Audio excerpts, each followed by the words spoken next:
I want to talk about that right now. So I was looking for topics, things to talk about today, and opened up the Chronicle.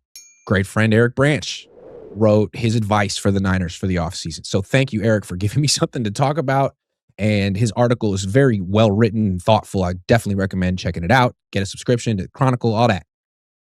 And respectfully, professionally, I disagree with some of his advice. So I'd like to just use his article as a jumping off point for a discussion. So his advice is to trade Mac Jones, Eric Branch, is trade Mac Jones for a second round pick and sign Zach Wilson.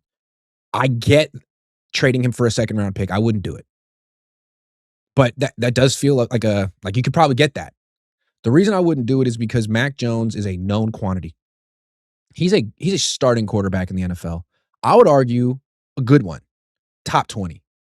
Definitely top 25. And he's in his 20s. And he's still cheap. That's a hell of an asset, not just for trades. You trade him for a second round pick. What are the odds of a second round pick becoming a good starter? 50%? 40%? It's a coin flip. So why trade away a good player at the most important position for a coin flip? So you can pick a guard or a safety. Important players. But it's not like he's a good backup. He's a starter. You have two starters, and your franchise quarterback, while you like him, has really struggled against the Seahawks the last 4 times, and he gets hurt, and you don't really know what his future is. So I'm going to come back to that in a minute. Then Branch says they should sign Zach Wilson.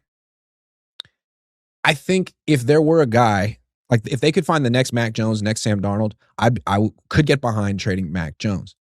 But this is supposed to be the next guy, Zach Wilson.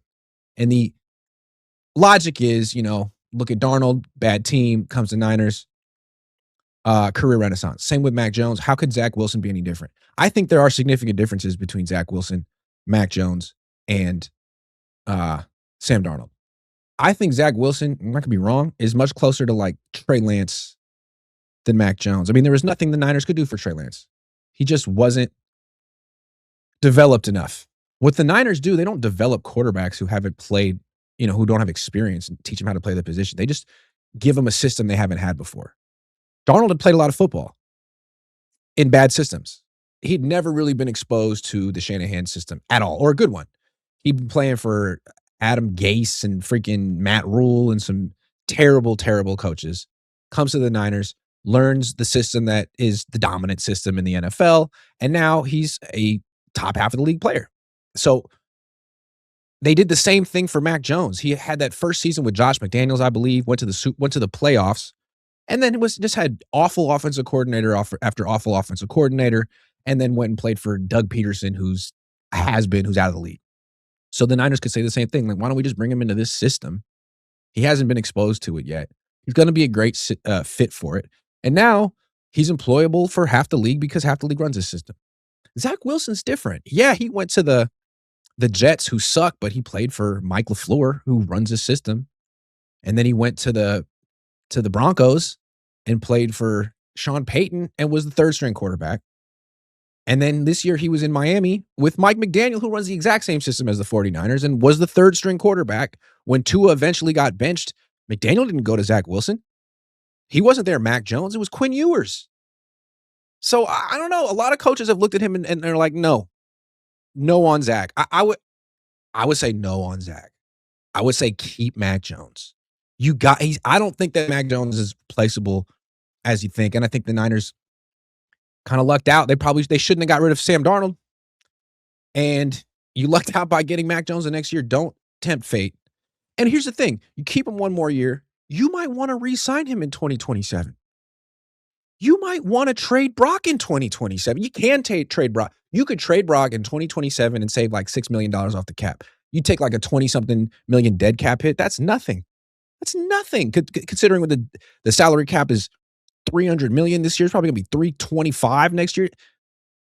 If you want to trade Brock, and you might want to, you don't know. He's year to year. I like Brock a lot, but he missed 8 games last year, and he's terrible against Seattle. If he has another injury-filled season and he can't make any headway against the Seahawks, or what if he misses 5 games Mac comes in, plays well again, faces the Seahawks, and beats them. And then Purdy ultimately loses to them again next year, doesn't go far in the playoffs. Like maybe you're thinking, it's time to go a different direction at quarterback. I would want to keep the options open. Keep the options open. The Niners are they've been so eager to put all their eggs in the Brock Purdy basket. And I don't get it. Why? Why? He's not Joe Montana. He's very good. But you gave him an extension a year before you had to. It was stupid. You gave him an extension coming off a 6-win season. That was dumb. And so before it gets really, really, really expensive, this extension, keep the fallback option and give yourself the chance to maybe drastically change this roster. Because if Brock can't prove that he's worth all this money, maybe you trade him and go cheaper at the quarterback position and build through defense or weapons or whatever. Trenches. Mac is your get out of jail free card. That contract, it's not Brock, it's the contract. It's spending $50 million plus on a quarterback per season. I don't. It's very, very, very, very hard to win a Super Bowl that way. And the Niners are going to keep learning that year after year, just like the Seahawks did when they had Russell Wilson making all that money. So no on Zach Wilson. Not a fan of Zach Wilson. Brandon Green says, if the team has back-to-back games on the East Coast, how far in advance do you learn if they decide to stay on the East for those 2 weeks? They haven't done that in years. They did it in 2022. The players didn't like it.